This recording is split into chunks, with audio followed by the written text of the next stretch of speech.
Romanos capítulo 11, nós vamos estudar do verso 25 ao verso de número 36.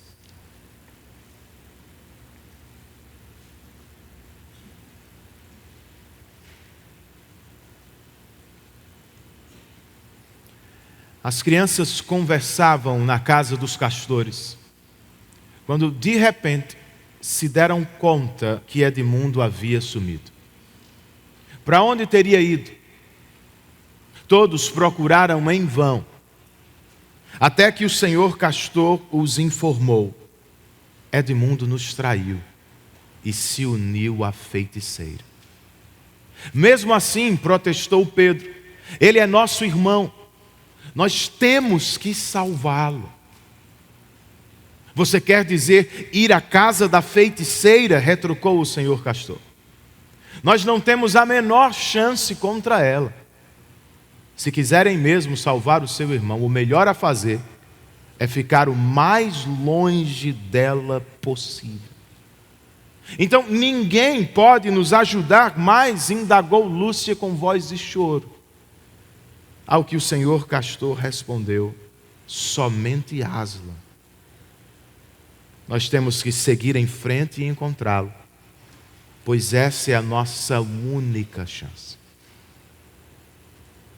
Não é o que dizemos às vezes sobre familiares e amigos que ainda se acham perdidos em seus pecados?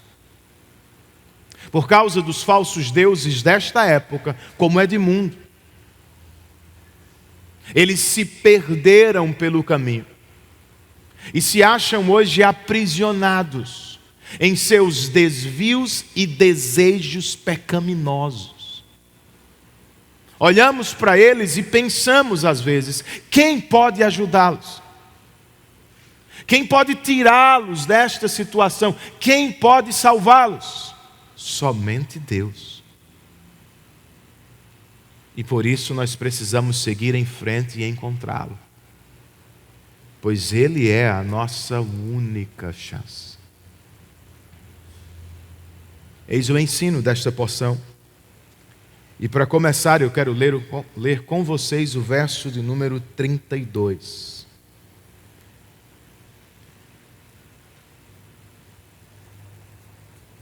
A palavra inspirada do Senhor registra: pois Deus colocou todos sob a desobediência, para exercer misericórdia para com todos. Vamos orar?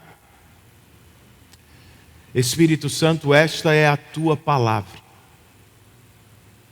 E agora que nos aproximamos dela, queremos lembrar, como disse o salmista, ela é perfeita. E por isso tem o poder de revigorar a alma. E por isso é capaz de alegrar os corações. Nós precisamos de Tua assistência, Espírito, e rogamos por ela humildemente. Fala-nos poderosamente em Tua palavra. É assim que oramos em nome de Jesus e para a glória dele. Amém.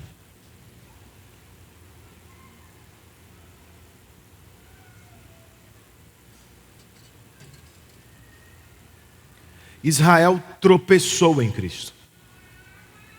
Ignorou a justiça que vem de Deus, desprezou os braços estendidos do Senhor, rejeitou a graça. Esse foi o tom de toda esta sessão de Romanos, capítulos 9, 10 e 11.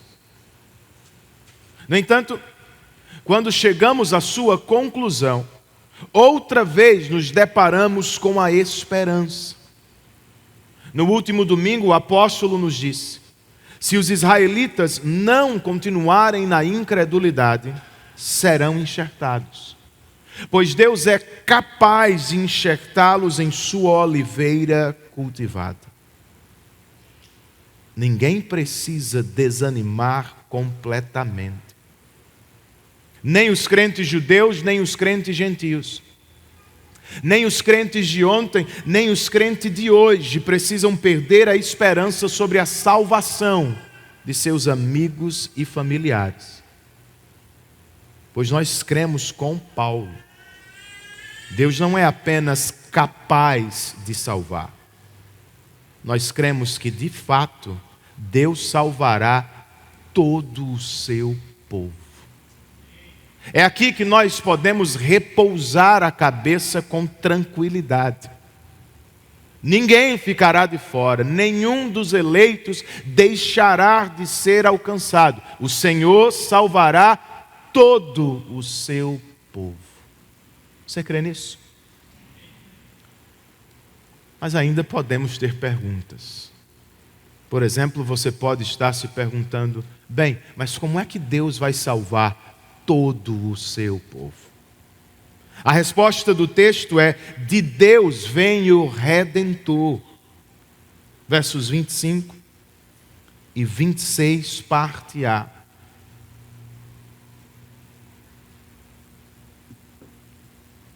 Irmãos, Paulo escreve, não quero que ignorem este mistério, para que não se tornem presunçosos.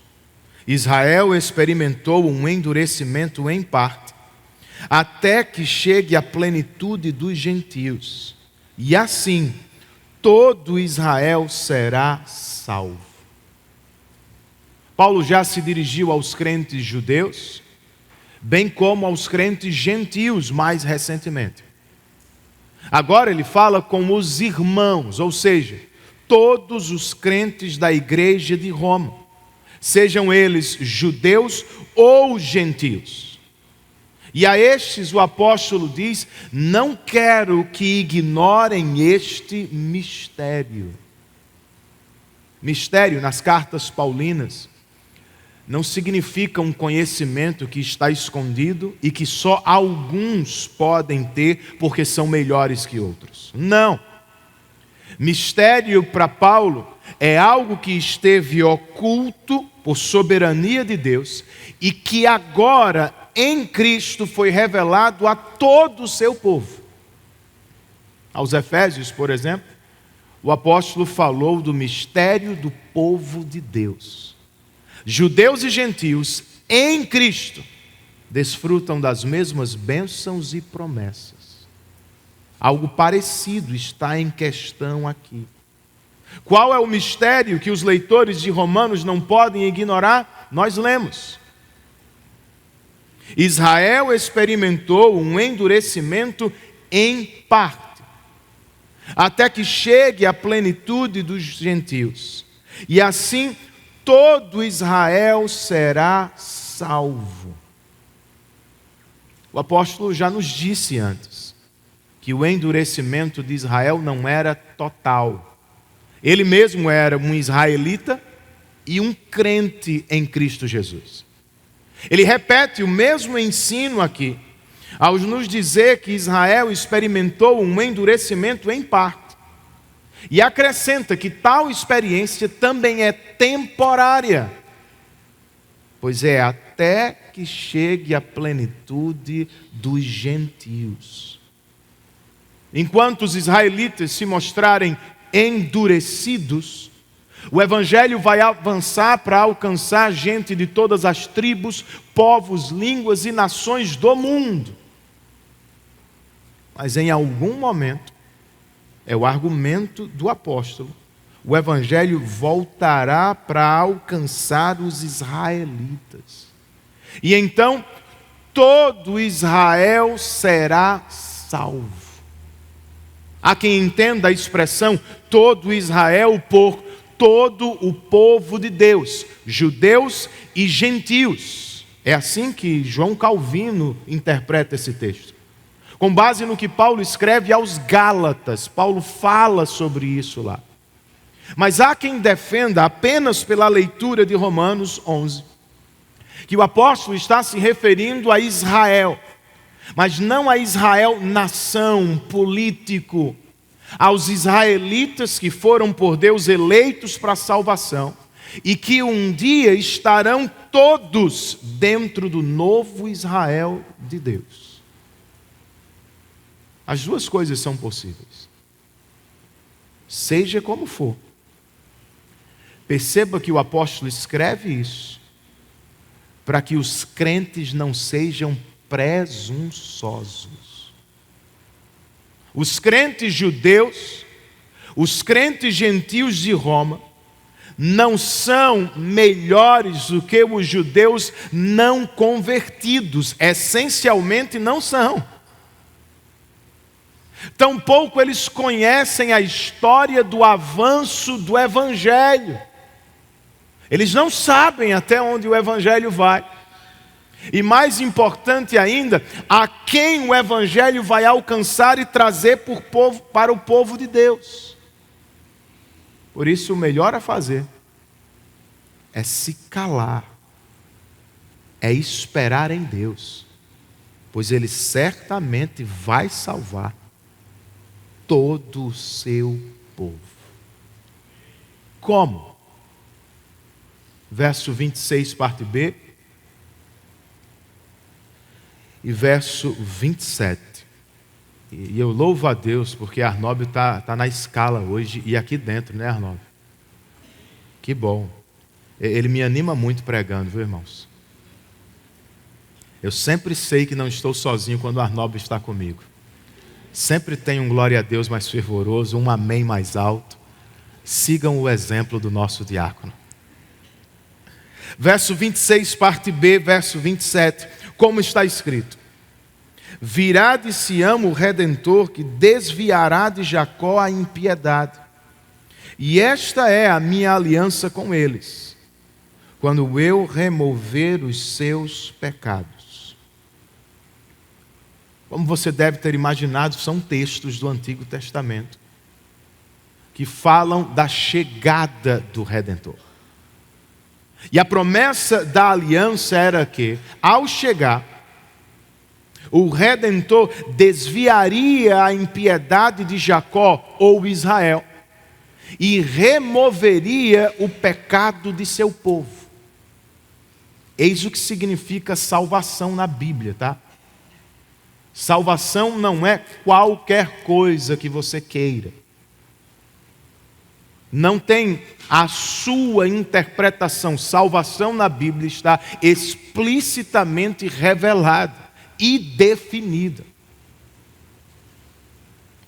O Salvador salva o seu povo da condenação do pecado. O que, segundo a aliança que Deus estabeleceu com o homem lá no Gênesis, resultaria em morte física e espiritual e separação eterna de Deus. O Redentor viria nos salvar disso. E foi o que ele já fez, ou não? Quando lemos aqui, o Redentor virá de Sião, nós não podemos imaginar que Paulo está falando sobre uma segunda visita salvadora do Redentor. Não!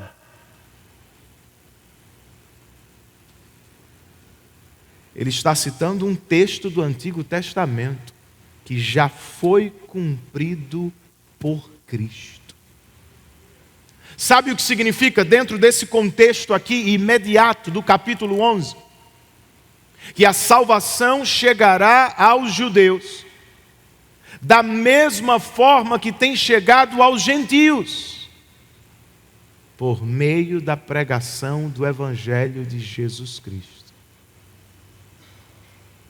Então, se você sonha com a salvação dos judeus, como Paulo sonhava, ou se anseia pela salvação de qualquer outro povo da terra, se pensa seriamente sobre a salvação dos seus amigos e familiares, não tem outro caminho, irmãos, que não seja por meio da pregação do Evangelho. Mas talvez você me diga, pastor, os grupos não alcançados pelo Evangelho estão distantes. E eu lhe direi nessa noite então que nos aproximemos deles, por causa do Evangelho. Eu e vocês, em nossa cidade, precisamos romper a bolha evangélica pela causa do Evangelho. Vocês me entendem? Nós não podemos viver sempre somente com crentes. Nos nossos encontros aqui e nos PGs, nós precisamos nos fortalecer uns aos outros e encorajar uns aos outros, a fim de que sejamos capazes de voltar ao mundo pela causa do Evangelho e para testemunhar do Evangelho àqueles que ainda não foram alcançados. Quem são eles? Com quem você já vive. É por isso também que fazemos missões em campos distantes. É por isso que enviamos e suportamos missionários. Até outro dia, não sei se você sabia disso, o povo indígena Pipipã estava listado como um povo não alcançado nos sites missionários que fazem estes levantamentos. Isso mudou, irmãos. Vocês sabem por quê? Porque 2 irmãos da nossa igreja resolveram se mudar para lá, se aproximar deles e lhes pregar o Evangelho.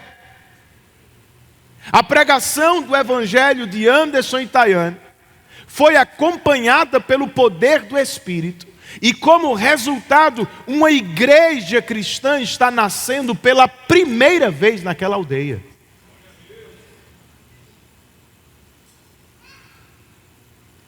Mas talvez você me diga, pastor, as pessoas ou os grupos não alcançados estão completamente fechados para o Evangelho.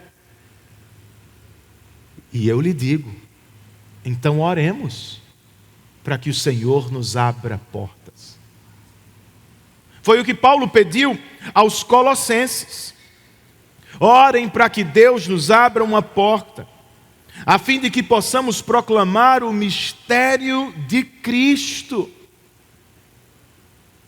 Nós oramos por isso, gente. Anderson e Tayane não sabiam como se aproximar da tribo indígena Pipipã. Sem a autorização dos chefes, eles nem sequer podiam entrar no território deles.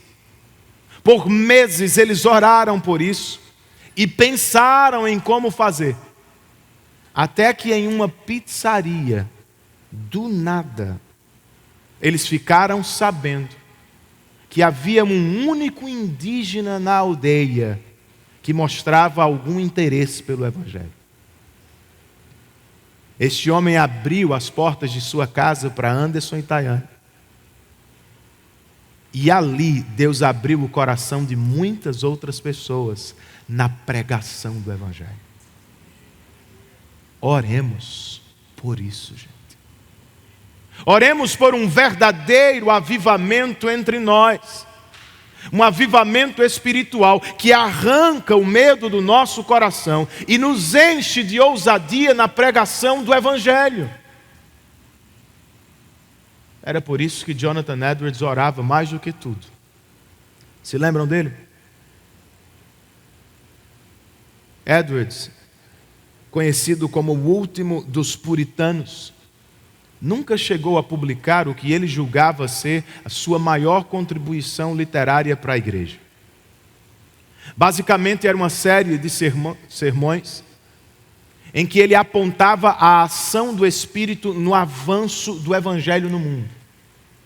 Ele cria que o Evangelho avança à medida que Deus derrama porções especiais de seu Espírito sobre a igreja e a movimenta na direção do mundo. Por que não oramos também por isso? Nós oramos por tantas coisas legítimas, eu tenho que dizer. Mas será que lembramos de orar como nos ensinou Jesus? Que venha o teu reino sobre nós. saindo um pouco da pregação para a salvação de todos os povos, eu quero falar brevemente sobre a salvação em nós, ou sobre os efeitos da salvação. Eu e vocês lemos, a promessa do Antigo Testamento era: o Redentor vai desviar-nos da impiedade e vai remover os nossos pecados. Eu te pergunto, é o que tem acontecido aí no seu coração? Será que é o que tem acontecido no meu? Impiedade, irmãos, é o oposto de piedade. E vocês sabem, pessoas piedosas são pessoas que se preocupam com Deus e com o que preocupa a Deus. Pessoas ímpias, por sua vez, não se preocupam com Deus e por isso tampouco se preocupam com o que preocupa a Deus. De que lado estamos?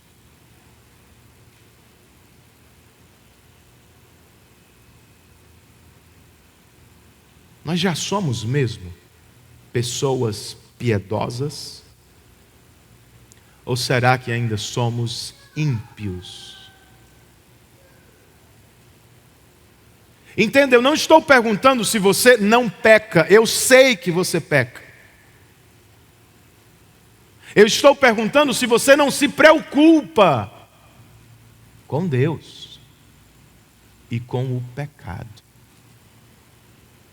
Se sua resposta é sim, irmão, encontre aqui esperança para a sua luta. Se você luta contra o avanço do pecado no seu coração, tenha nesse texto esperança. Pois ele nos diz que nós não nos desviamos da impiedade sozinhos. Nós não removemos os nossos pecados na força do braço. É o Redentor que o faz. O Redentor virá, diz o texto, para desviar-nos da impiedade e para remover os nossos pecados. Ele o fez na cruz, assumindo a nossa culpa de uma vez por todas. E Ele continua a fazer agora, por meio do Espírito e da Palavra, que Ele nos desvie da impiedade e remova da nossa mente e coração o poder e a influência do pecado. O Redentor está determinado não só a salvar, mas também a purificar-nos. Mas ainda precisamos perguntar: por que Deus, santo e perfeito, irmã Glícia?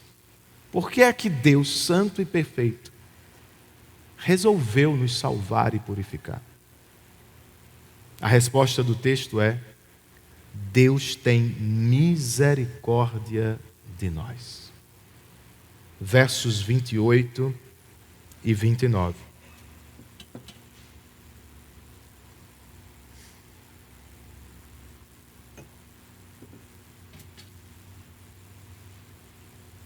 Quanto ao Evangelho, eles são inimigos por causa de vocês. Mas quanto à eleição, são amados por causa dos patriarcas. Pois os dons e o chamado de Deus são irrevogáveis. Percebam, Paulo ainda está falando dos judeus. E sobre eles nos diz duas coisas. Eles são inimigos de, e ao mesmo tempo são amados por Deus. Como pode ser? Quanto ao Evangelho, Paulo nos diz: eles são inimigos por causa de vocês. Lembre-se dos últimos parágrafos. Por causa da rejeição dos judeus, o Evangelho alcançou os gentios. No momento, portanto, muitos judeus são inimigos do Evangelho e, consequentemente, inimigos do próprio Deus. Mas quanto à eleição, nos ensina o apóstolo, eles são amados por causa dos patriarcas. Ou seja, Deus é fiel à aliança que fez com os patriarcas: Abraão, Isaque, Jacó e José. E por isso ele está decidido a amar os israelitas e a conduzi-los à salvação em Cristo.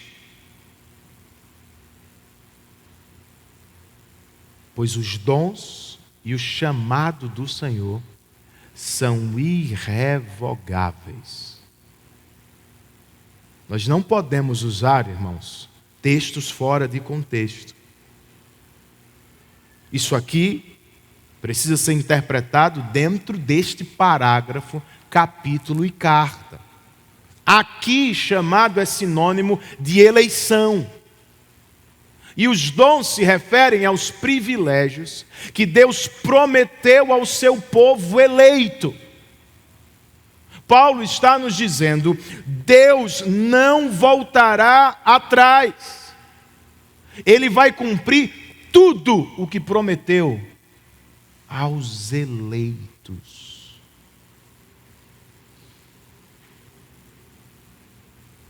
Por quê?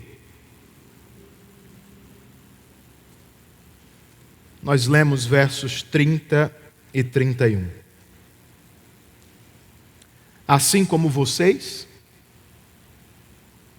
que antes eram desobedientes a Deus, mas agora receberam misericórdia, graças à desobediência deles.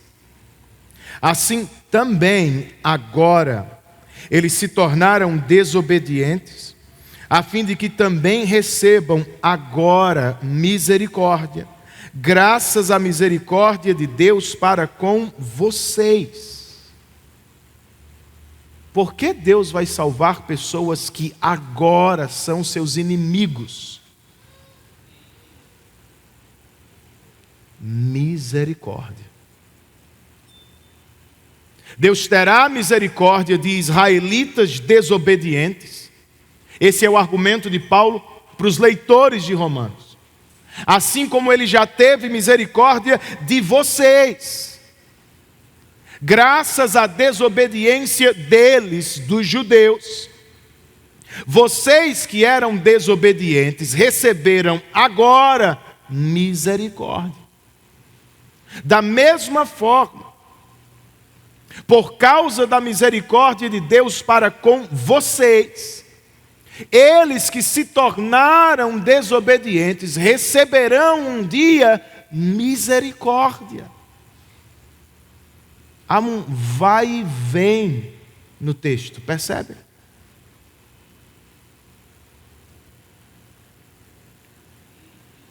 A desobediência dos judeus levou o evangelho aos gentios. E a misericórdia de Deus para com os gentios levará o evangelho de volta aos judeus. Outra vez, irmãos, a ênfase parece estar na evangelização. O agora que se repete nesses dois versos, pelo menos 3 vezes, fala do que chamamos de a era do evangelho. Para que todos os eleitos, judeus e gentios, sejam alcançados, o evangelho precisa ser pregado a todas as nações. Pastor, não tem outro caminho?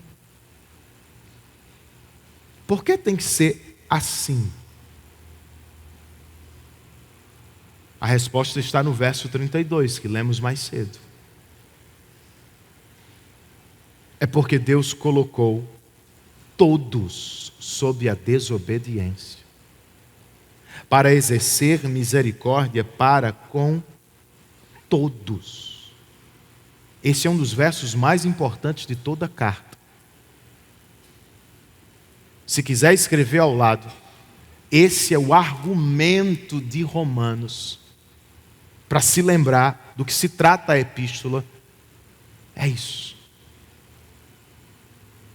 Ao início da carta, por 3 capítulos inteiros, vocês devem se recordar, o apóstolo nos ensinou que todos os seres humanos, sejam eles judeus ou gentios, são pecadores.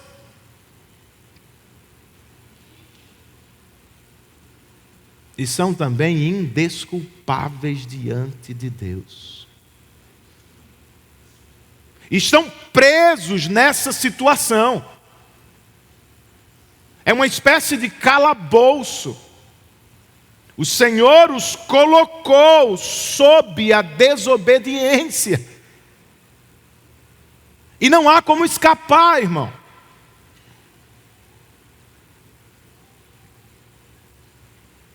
A não ser que Deus tenha misericórdia. Deus teve. Segundo o texto, Ele tem misericórdia para com todos. Muito cuidado com isso. Não se pode argumentar isolando um único verso a favor da salvação universalista. Todos, de todas as gerações, em qualquer lugar serão salvos. Não. Não é o que Paulo está ensinando. No original grego, nós lemos os todos. O que significa que Paulo tem em mente os 2 povos do nosso texto: judeus e gentios. Deus tem misericórdia sobre todos, sem distinção. Cor, classe, nacionalidade não importam. Contudo, não é para com todos, sem exceção. Por mais difícil que seja para alguns ouvir isso, esta é a esperança do apóstolo Paulo. E deveria também ser a nossa, irmãos. A doutrina da eleição, da qual não deveríamos nos envergonhar jamais. Não pode ser apenas matéria de especulação teológica. Precisa ser matéria de esperança e segurança nos nossos corações. Quanto aos crentes, nós estamos seguros, por isso, Deus nos escolheu nele. Por que Ele o fez? Eu não tenho todas as respostas para todas as perguntas que cercam esta maravilhosa doutrina, mas esta eu tenho, porque está na Bíblia. Aos Efésios, o apóstolo ensina que Deus nos predestinou em amor. Aqui ele escreve: quanto à eleição, eles são amados. Eu sei que não sou melhor do que ninguém neste mundo. E você precisa ser lembrado que nada merece a não ser o juízo de Deus. A grande alegria da nossa vida, ou nossa grande sorte, por assim dizer, é que Deus, por sua graça soberana, resolveu nos escolher e salvar de maneira especial. Onde está a nossa segurança? O Senhor não voltará atrás. Ele nunca dará para trás. Os eleitos podem momentaneamente sofrer sob a mão da disciplina do Senhor? Podem. Podem se afastar? Sim. Podem sofrer por seus pecados? Sim. Isso, contudo, não jamais muda o que Deus decretou, gente. Deus nos amou antes da fundação do mundo. Ele nos ama agora. Ele nos amará até o fim, nós estamos seguros. Quem não amaria uma doutrina dessa? Quanto aos que ainda não foram alcançados, nós precisamos seguir pregando. Porque veja, nós sabemos que Deus escolhe soberanamente o seu povo. E nós sabemos que Deus terá misericórdia de todos os que escolheu. Mas tem uma coisa que nós não sabemos. Não sabemos quem são todos os eleitos de Deus.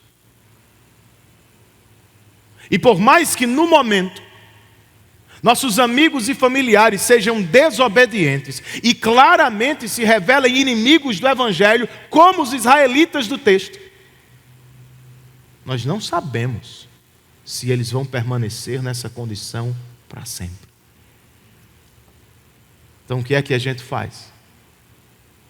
A gente prega, a gente conversa, a gente fala do Evangelho repetidamente. Pois nossa esperança é: Deus salvará todo o seu povo. Por meio da pregação do Evangelho, o Espírito vai vivificar e chamar todos os que lhe pertencem. Nesta porção também temos um pouco da misericórdia que devemos exercer uns para com os outros. Vocês viram isso? Os israelitas eleitos, que ainda não foram alcançados pelo Evangelho, são ao mesmo tempo inimigos de Deus e amados por Deus. Porque Deus tem misericórdia de seu povo. Nossa vida não seria infinitamente melhor se dispensássemos mais misericórdia sobre as pessoas, como Deus tem dispensado sobre nós? Pense sobre isso, irmão. Nossos relacionamentos não podem ser utilitaristas. Eu só me relaciono com você em troca do que você pode me dar. Nossos relacionamentos também não podem ser legalistas. Só me relaciono com você se acertar em tudo, se for obediente perfeitamente. Nossos relacionamentos também não podem depender dos nossos sentimentos. Só me relaciono com você quando eu sentir vontade.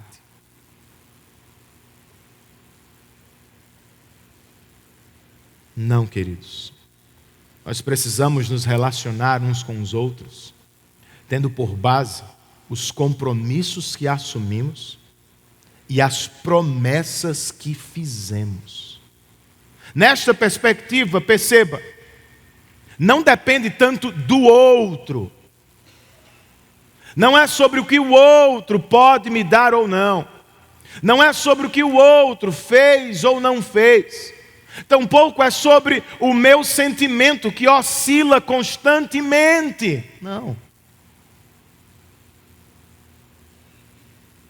Nós assumimos compromissos e nós fizemos promessas. E como Deus tem feito conosco, nós seremos fiéis e misericordiosos. Fiéis aos compromissos que nós fizemos, às promessas que nós declaramos, e misericordiosos com as pessoas que não podem cumprir perfeitamente o que prometem. E por que deveríamos tratar uns aos outros assim? Porque Deus tem nos tratado desta maneira. Deus tem misericórdia de seu povo. Tenha misericórdia do seu esposo, da sua esposa, dos seus filhos, dos seus pais, dos irmãos desta igreja, dos colegas de trabalho. porque Deus tem tido misericórdia de você. É por isso que Deus nos salva. E se é Deus que nos salva, para terminar, a Deus seja a glória. É a última divisão deste capítulo.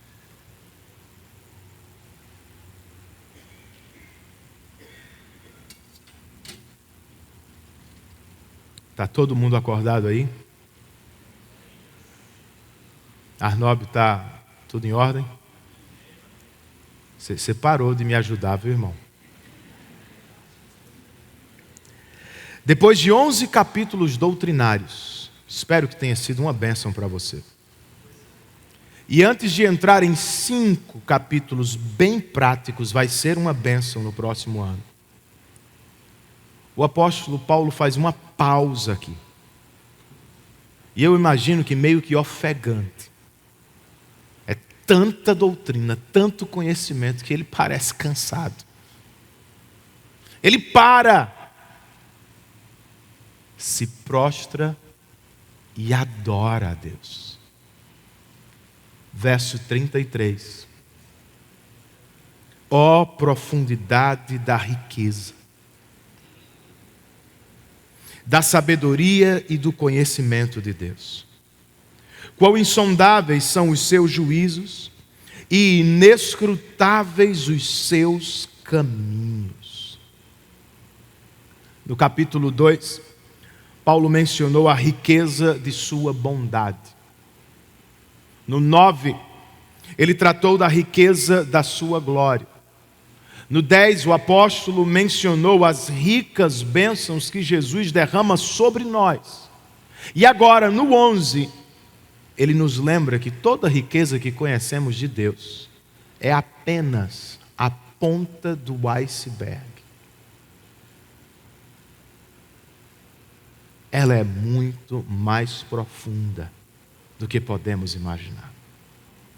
Ele também canta aqui sobre a sabedoria de Deus, a qual esteve escondida em Cristo, foi manifestada na cruz de Cristo e é revelada no grande propósito de Deus de salvar judeus e gentios em Cristo e de fazer deles um único povo.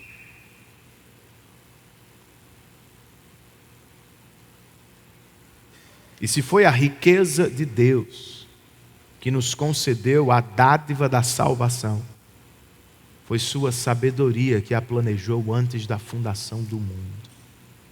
E vejam, riqueza e sabedoria não são apenas profundas, são de igual modo insondáveis e inescrutáveis.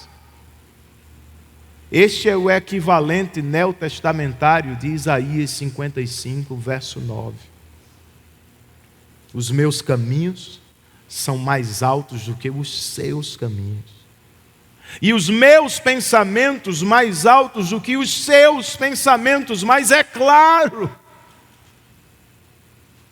quem poderia compreender a Deus plenamente?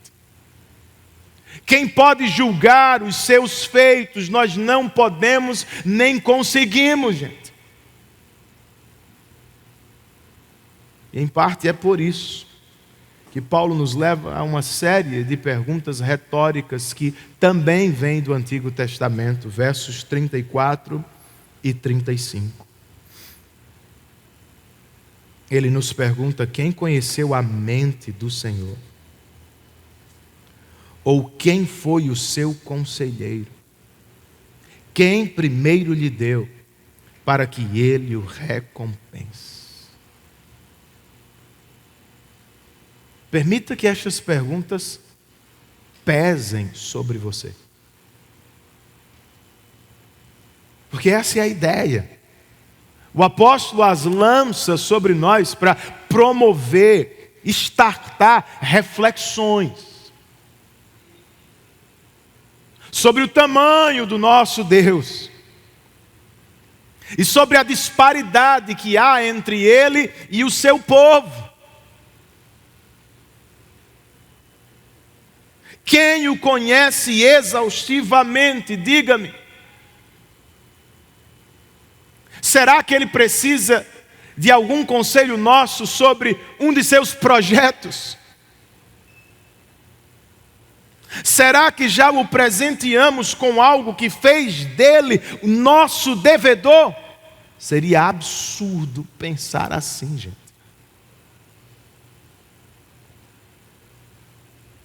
Nós não somos conselheiros dele. Ele é o nosso. Nós nunca o presenteamos com algo que ele não tinha. Foi ele que nos deu o que mais precisávamos: salvação em Cristo Jesus. Das perguntas, o apóstolo volta ao louvor. E com isso ele encerra esta sessão, verso 36. Pois dele, por ele e para ele são todas as coisas. A ele seja a glória para sempre. Amém. Nós não damos muita importância às preposições, partículas pequenas. Mas se você gosta de ler e se precisa fazer interpretação de texto, você sabe que elas são muito importantes. Aqui elas têm uma importância gigantesca. Dele são todas as coisas. Ou seja, todas as coisas foram criadas por Deus, têm origem em Deus, e todas as coisas lhe pertencem. Ele é o dono supremo de tudo. Por ele são todas as coisas. Deus não é só o criador de todas as coisas. Ele também é o sustentador atual, do momento, de todas as coisas. Por ele são agora todas as coisas. Por fim, Paulo diz: para ele são todas as coisas. Porque tudo veio a existir, irmão. E para onde estão rumando todas as coisas? Para Deus. Tudo foi criado para a sua glória. Tudo existe para o louvor da glória do Senhor. Por isso, só a Ele seja glória para sempre. Amém. Amém aqui não é só um assim seja conclusivo. É o convite do apóstolo. Juntem-se a mim. Vocês também vão adorar a Deus. Vocês também vão se prostrar diante dele em louvor. Se vamos seguir o apóstolo no que fazer, louvar a Deus, nós também precisamos segui-lo no como fazer. Eu quero que você perceba isso. O louvor de Paulo, aqui e em todas as outras epístolas, está explicitamente fundamentado na Escritura. São citações diretas da Bíblia. São passagens da Bíblia. São respostas de Paulo à revelação bíblica de quem é o nosso Deus. Precisamos lembrar disso, irmãos. Nada de adorar a Deus no vácuo. Nada de adorar a Deus a partir das nossas próprias impressões dele. Ou a partir de meditações não cristãs completamente vazias de conteúdo. Nunca.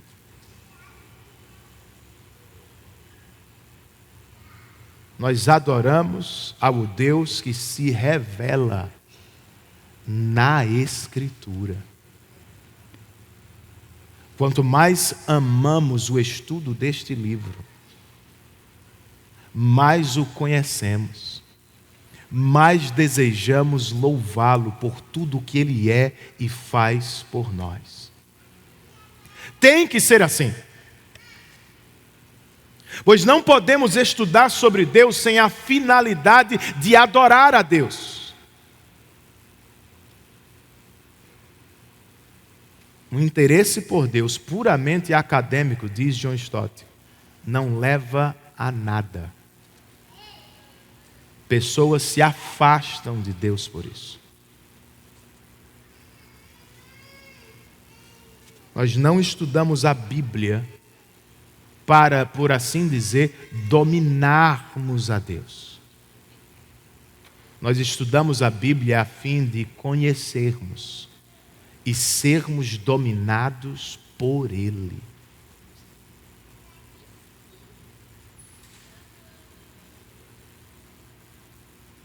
Não é tanto sobre o quanto você conhece a Deus e pode falar dele e se apresentar como alguém que o conhece. É muito mais sobre como este conhecimento causa impactos na sua vida. Confronta você. Muda o seu interior. O coloca no prumo dele. Esse é o como do louvor do apóstolo, mas e a razão do louvor? Por que deveríamos louvar a Deus? Entre as centenas de razões, milhares de razões, eu vou me limitar à pergunta do apóstolo: quem primeiro lhe deu para que ele o recompense? Irmãos, Deus não precisa absolutamente de nada fora dele. Ele não precisa dos nossos presentes. Somos nós que precisamos dos presentes dele. E de acordo com o que lemos, de sua riqueza e sabedoria, Deus nos presenteou com a dádiva da salvação em Cristo.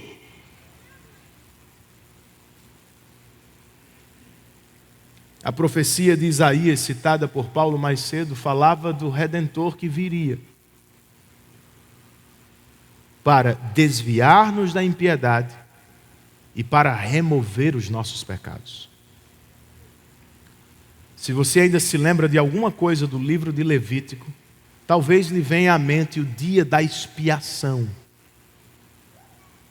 O dia mais importante do calendário judaico no Antigo Testamento.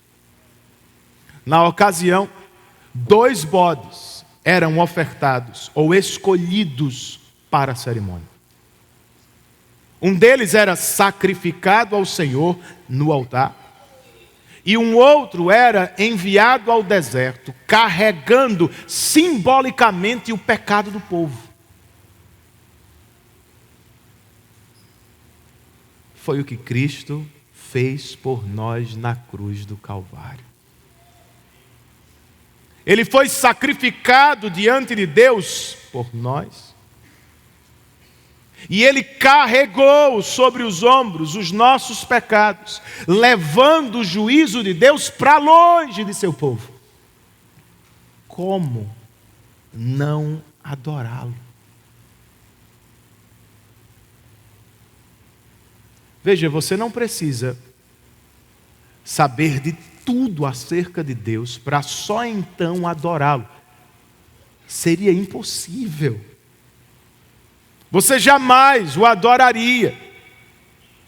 Porque nem agora, nem na eternidade, nós vamos conhecê-lo exaustivamente. Simplesmente não dá.